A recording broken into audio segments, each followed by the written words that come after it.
Carta a los Romanos, capítulo 6, versículos del 1 al 14. Resucitados a una nueva vida.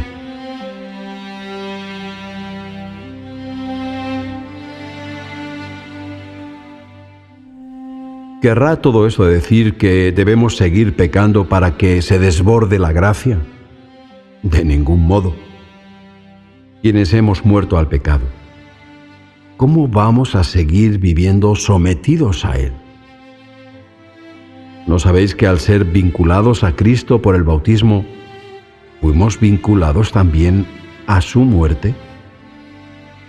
Por el bautismo, en efecto, fuimos sepultados con Cristo, a fin de participar en su muerte. Por tanto, si Cristo venció a la muerte, resucitando por el glorioso poder del Padre, es preciso que también nosotros emprendamos una vida nueva.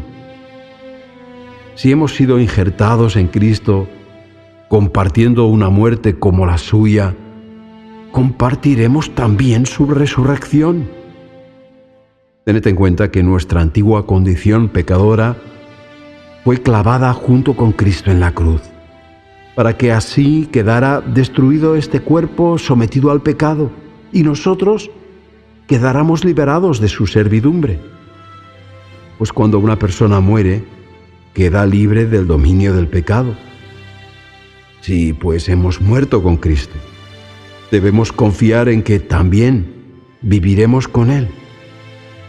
Sabemos en efecto que Cristo, al haber resucitado de entre los muertos, es ya inmortal.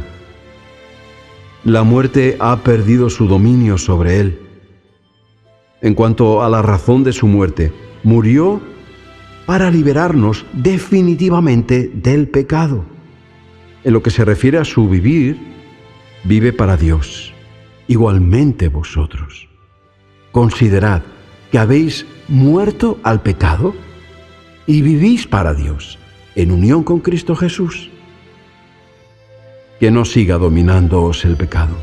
Aunque vuestro cuerpo sea mortal, no os sometáis a sus apetencias, ni os convirtáis en instrumentos del mal al servicio del pecado. Presentaos más bien ante Dios como lo que sois, muertos, retornados a la vida. Y haced de vuestros cuerpos instrumentos del bien al servicio de Dios. No os dejéis dominar por el pecado, ya que no estáis bajo el yugo de la ley, sino bajo la acción de la gracia.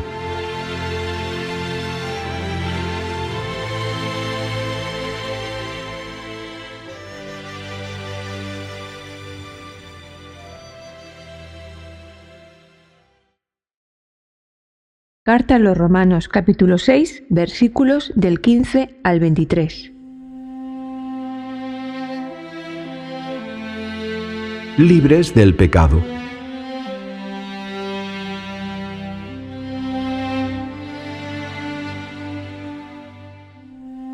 ¿Entonces qué? Porque ya no estemos bajo el yugo de la ley, sino bajo la acción de la gracia, ¿habremos de pecar sin miramientos? De ningún modo. Sabéis de sobra que si os ponéis al servicio de alguien dispuestos a obedecerle, os convertís en sus esclavos. ¿Esclavos del pecado que os llevará a la muerte? ¿O bien esclavos de la obediencia a Dios que os lleva a la justicia? Gracias a Dios, vosotros que erais en otro tiempo esclavos del pecado, os habéis sometido de todo corazón al modelo de enseñanza que os ha sido transmitido. Liberados del pecado, os habéis puesto al servicio del bien. Os estoy hablando con un lenguaje corriente, en atención a la debilidad de vuestra condición humana. Así pues, lo mismo que en otro tiempo, os hicisteis esclavos del vicio y la maldad, enfangándoos en el mal, haceos ahora esclavos del bien, consagrándoos a Dios. Cuando erais esclavos del pecado, no os considerabais obligados a practicar el bien. ¿Y cuál fue el resultado? Vergüenza os da decirlo, porque todo desembocó en la muerte. Pero ahora habéis sido liberados del pecado, sois siervos de Dios, habéis sido consagrados a Él y tenéis como meta la vida eterna. Porque el salario del pecado es la muerte, mientras que el don que Dios nos hace es la vida eterna por medio de Cristo Jesús, Señor nuestro.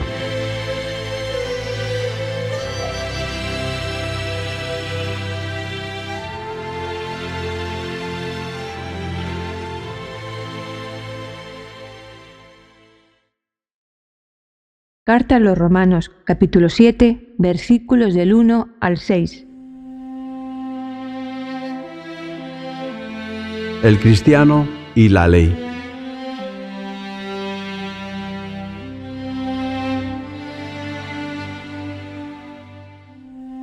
Bien sabéis, hermanos, estoy hablando a quienes conocen la ley, que una persona está bajo el yugo de la ley solo mientras vive.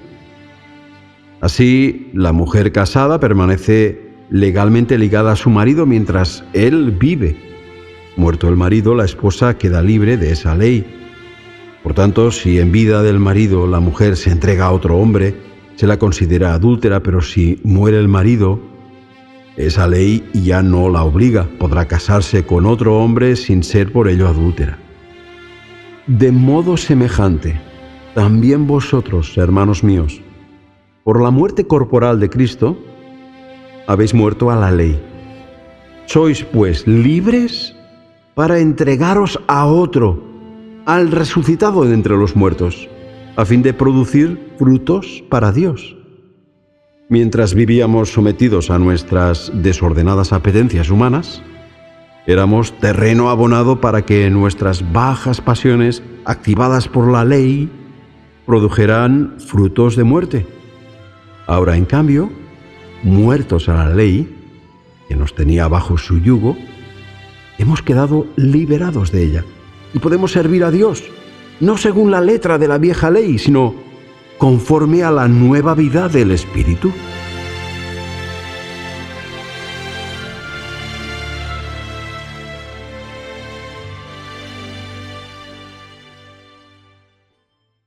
Carta a los Romanos, capítulo 7, versículos del 7 al 13.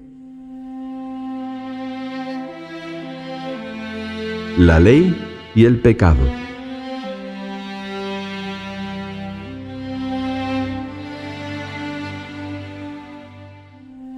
¿Querrá todo esto decir que la ley es pecado? De ningún modo. Claro que sin la ley no habría experimentado el pecado. Por ejemplo, yo ignoraba lo que es tener malos deseos hasta que vino la ley y dijo: no tengas malos deseos. Fue el pecado el que, aprovechando la ocasión que le proporcionaba el mandamiento, despertó en mí toda clase de malos deseos. Sin la ley, pues, el pecado sería ineficaz. Hubo un tiempo en que, al no haber ley, todo era vida para mí.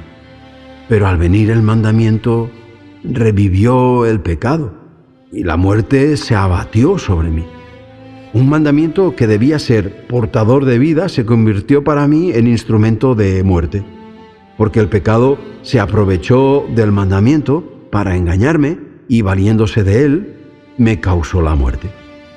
La ley ciertamente es santa y los mandamientos son santos, justos y buenos. Entonces, ¿algo de suyo bueno se ha convertido en mortífero para mí? De ningún modo. Lo que sucede es que el pecado, para demostrar que lo es verdaderamente, me causó la muerte, sirviéndose de algo bueno. Y así, con ayuda del mandamiento, el pecado se convierte en algo sobremanera mortífero.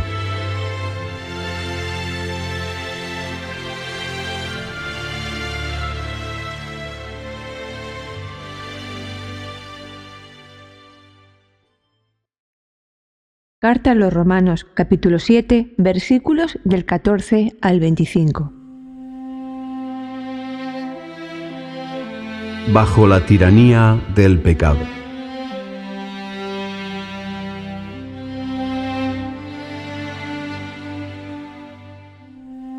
Sabemos, pues, que la ley pertenece a la esfera del espíritu. En cambio, yo no soy más que un simple mortal, vendido como esclavo al pecado. Realmente no acabo de entender lo que me pasa, ya que no hago lo que de veras deseo, sino lo que detesto. Pero si hago lo que detesto, estoy reconociendo que la ley es buena y que no soy yo quien lo hace, sino el pecado que habita en mí. Pues yo soy consciente de que lo que respecta a mis desordenados apetitos, no es el bien lo que prevalece en mí. Y es que estando a mi alcance querer lo bueno, me resulta imposible realizarlo. Quisiera hacer el bien que deseo, y sin embargo hago el mal que detesto.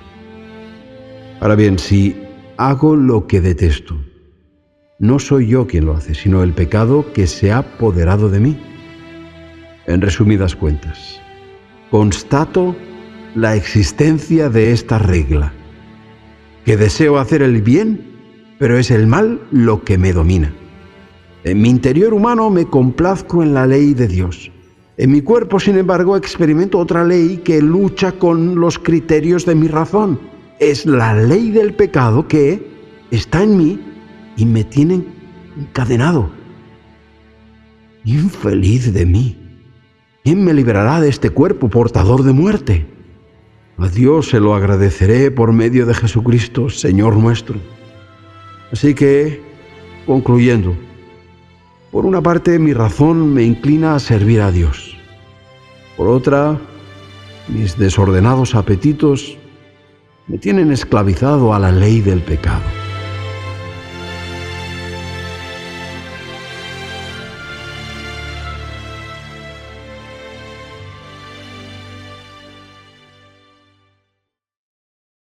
Carta a los Romanos, capítulo 8, versículos del 1 al 17. La vida en el Espíritu.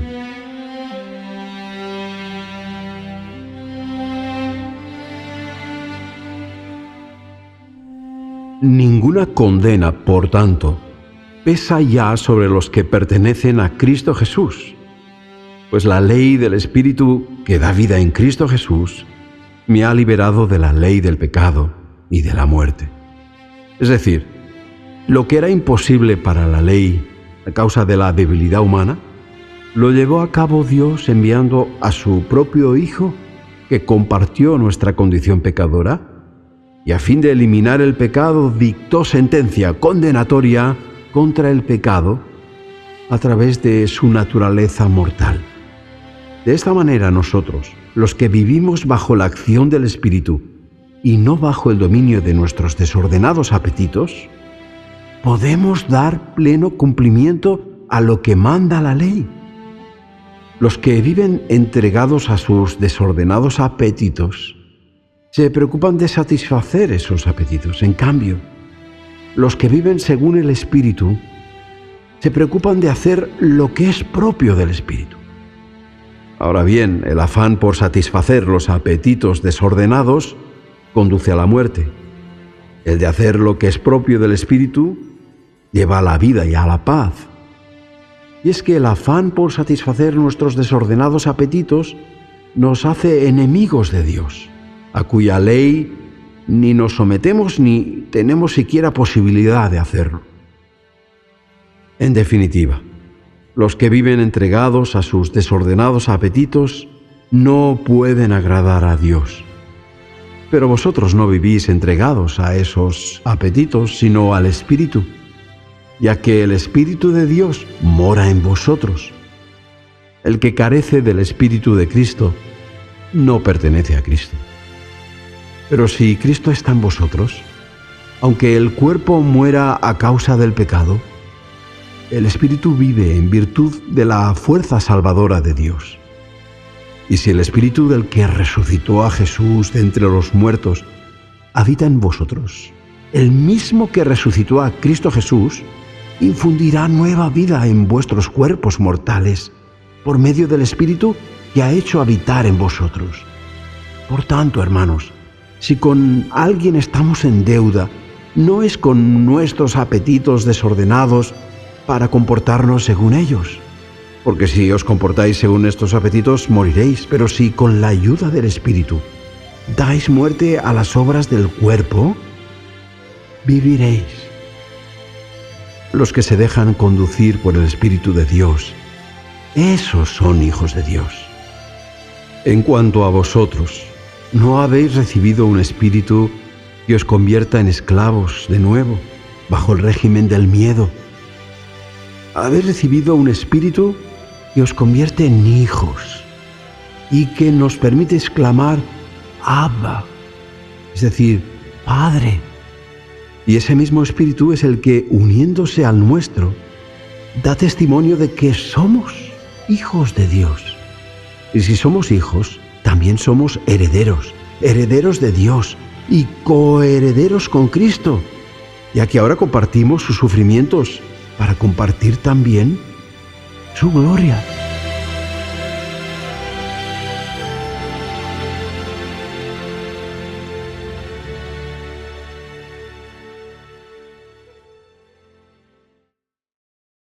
Carta a los Romanos, capítulo 8, versículos del 18 al 30. La esperanza del premio.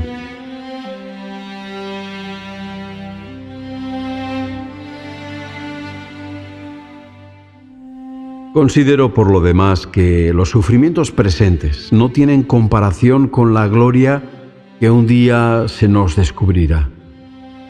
La creación, en efecto, espera con impaciencia que se nos descubra lo que serán los hijos de Dios.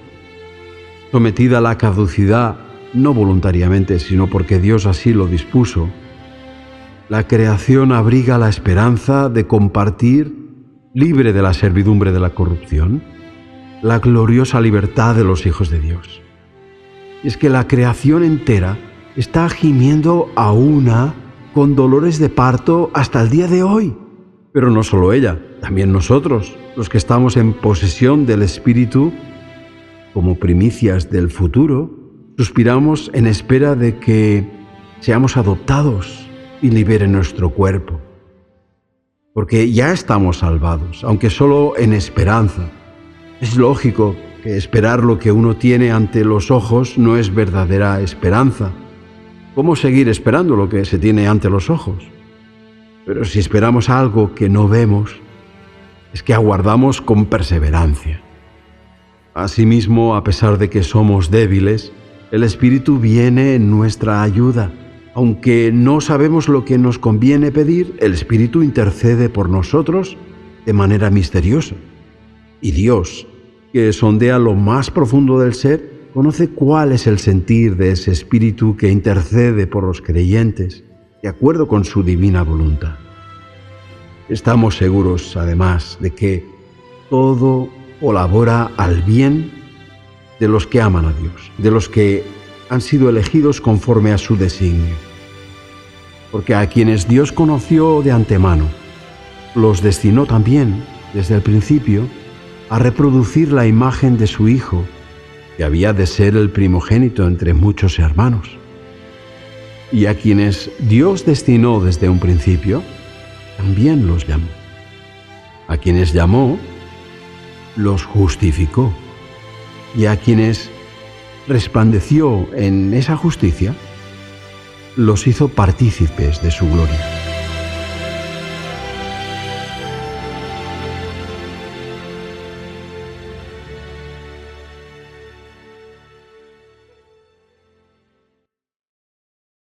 Carta a los Romanos, capítulo 8, versículos del 31 al 39.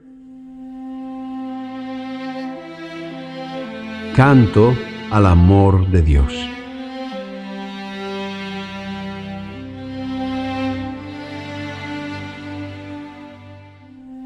¿Qué añadir a todo esto?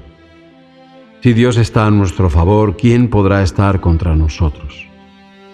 El que no escatimó a su propio Hijo, sino que lo entregó a la muerte por nosotros, ¿cómo no va a hacernos el don de todas las cosas juntamente con Él? ¿Quién acusará a los elegidos de Dios? Dios es quien salva. ¿Quién se atreverá a condenar? Cristo Jesús es quien murió, más aún, resucitó y está junto a Dios en el lugar de honor, intercediendo por nosotros. ¿Quién podrá arrebatarnos el amor que Cristo nos tiene? ¿El sufrimiento? ¿La angustia? ¿La persecución? ¿El hambre? ¿La desnudez? ¿El peligro? ¿El miedo a la muerte? Y ya lo dice la Escritura. Por tu causa estamos en trance de muerte cada día. Nos tratan como ovejas destinadas al matadero. Pero Dios, que nos ha amado, nos hace salir victoriosos de todas estas pruebas. Estoy seguro de que ni la muerte, ni vida, ni ángeles, ni potestades cósmicas, ni lo presente, ni lo futuro, ni poderes sobrenaturales, ni lo de arriba, ni lo de abajo, ni cualquier otra criatura será capaz de arrebatarnos este amor que Dios nos tiene en Cristo Jesús, Señor nuestro.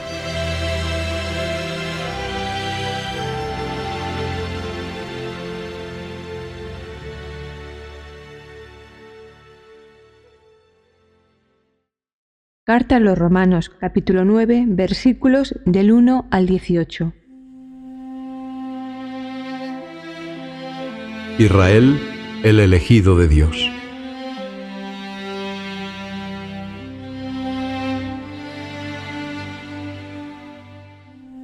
Cristo es testigo de que digo la verdad. Mi conciencia, bajo la guía del Espíritu Santo, me asegura que no miento. Me agobia la tristeza. Y un profundo dolor me tortura sin cesar el corazón. Con gusto aceptaría convertirme en objeto de maldición, separado incluso de Cristo, si eso contribuye al bien de mis hermanos de raza. Son descendientes de Israel. Dios los ha adoptado como hijos y se ha hecho gloriosamente presente en medio de ellos. Les pertenecen la alianza, la ley, el culto y las promesas. Son suyos los patriarcas y de ellos, en cuanto hombre, procede Cristo, que es Dios sobre todas las cosas. Bendito por siempre. Amén. Y no es que Dios haya sido infiel a sus promesas. Lo que sucede es que no todos los que descienden de Israel son israelitas de verdad. Tampoco los que descienden de Abraham son todos hijos auténticos suyos, sino únicamente, como dice la Escritura, a través de Isaac tendrás tu descendencia. Es decir, que no es la simple generación natural la que hace hijos de Dios. Los verdaderos descendientes son los que nacen en virtud de la promesa. Y los términos de la promesa son estos: yo volveré por este mismo tiempo, y Sara tendrá ya un hijo. Está además el caso de Rebeca, que tuvo mellizos de un solo hombre, nuestro antepasado Isaac. En efecto, cuando aún no habían nacido y por tanto no habían hecho nada, ni bueno ni malo, para que conste que la decisión divina es pura elección y no depende del comportamiento humano, sino de la llamada divina, se dijo a Rebeca: el mayor servirá al menor. Lo que está en conformidad con la Escritura: amé a Jacob más que a Esaú. ¿Quiere esto decir que Dios es injusto? De ningún modo. Él fue quien dijo a Moisés: tendré compasión de quien me plazca y usaré de clemencia con quien quiera. No es pues cuestión de querer o de afanarse, sino de que Dios se muestre compasivo. A este respecto dice la Escritura al faraón: te hice surgir para demostrar en ti mi poder y para hacer famoso mi nombre en toda la tierra. En una palabra, Dios tiene compasión de quien quiere y deja que se obstine a quien le place.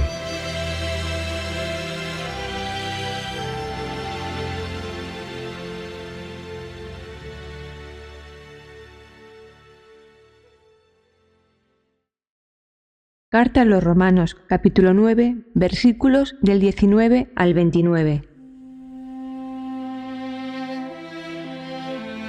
La libertad soberana de Dios.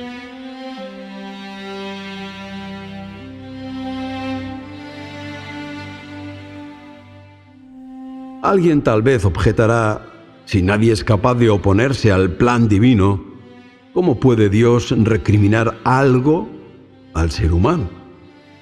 Pero, ¿y quién eres tú, mísero mortal, para exigir cuentas a Dios?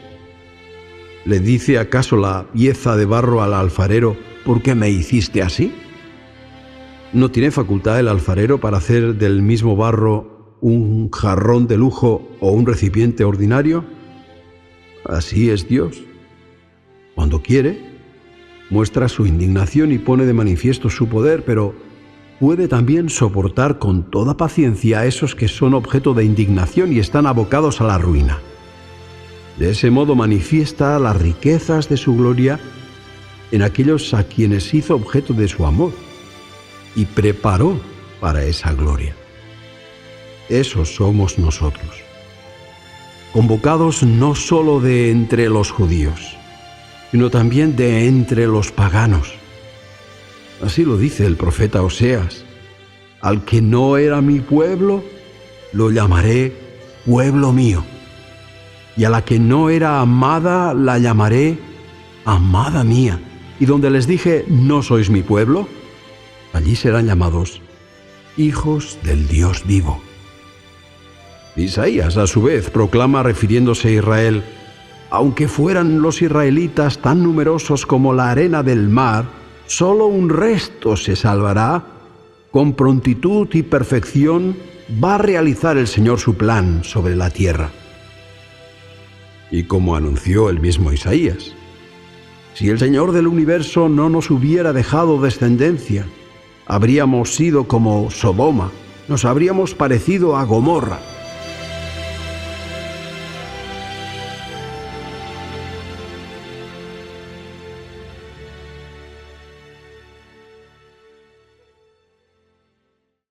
Carta a los Romanos, capítulo 9, versículos del 30 al 33 y capítulo 10, versículos del 1 al 4. Israel y el mensaje de salvación.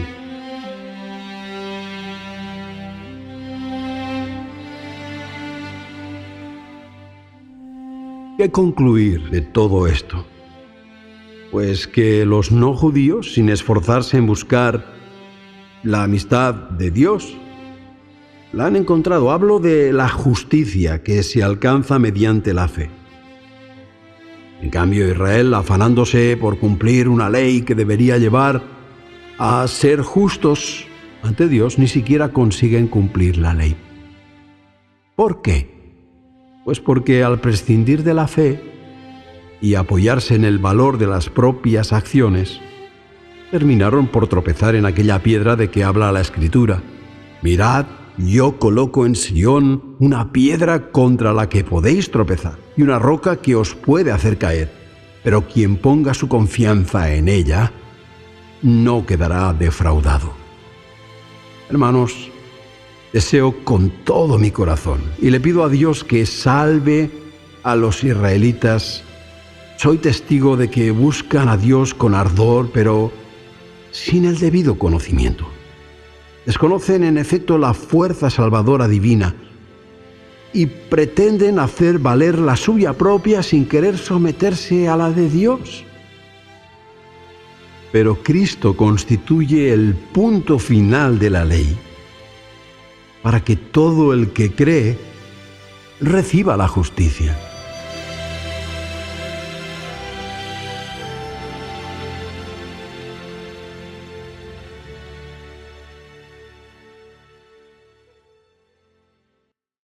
Carta a los Romanos, capítulo 10, versículos del 5 al 21. Todos pueden alcanzar la salvación.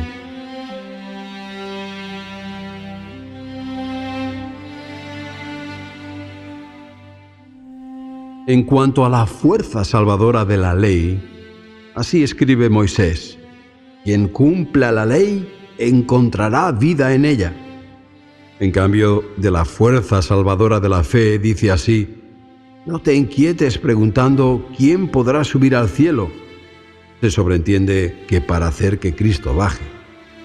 Ni tampoco quién bajará al abismo. Se sobreentiende que para hacer surgir a Cristo de la muerte.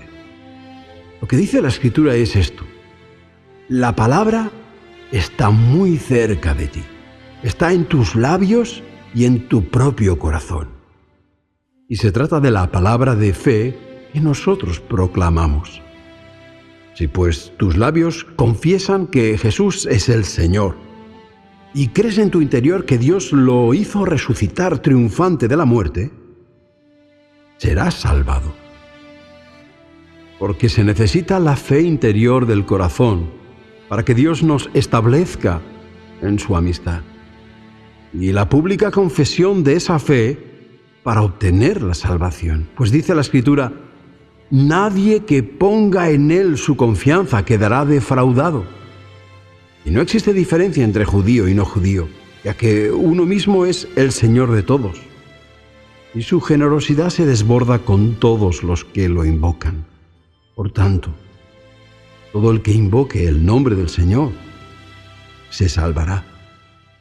Ahora bien, ¿cómo van a invocar a aquel a quien no creen? ¿Y cómo van a creer en Él si no han oído su mensaje? ¿Y cómo van a oír su mensaje si nadie lo proclama? ¿Y cómo lo van a proclamar si no son enviados? Por eso dice la Escritura: qué hermosos son los pies de los que anuncian buenas noticias.